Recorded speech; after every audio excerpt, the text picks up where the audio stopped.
Askanya kabawan kita tibakon siya katon hagenung leikin yo mansyong ha Jerusalem bateman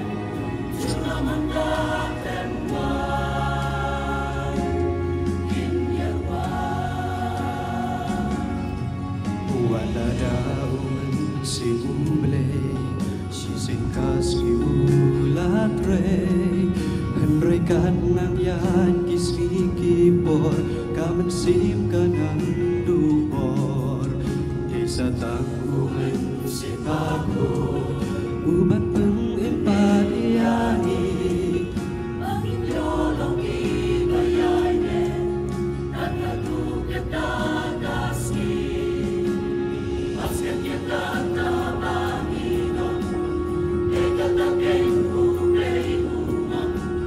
Nagtinublay ka ang tungga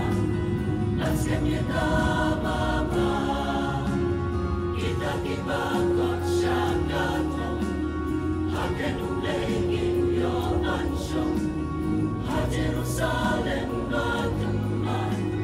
Juna mangkatemban Inyerwan Andangin po Iba pernah Inyo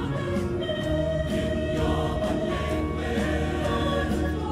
Emba putran Jingwen bakano Kata kasi Hakamakman yung try Jesu Insayo Andangin ako Katagarin Yung try Jesu Insayo Ekang itake Ibayayne Ansyan urong Inyoban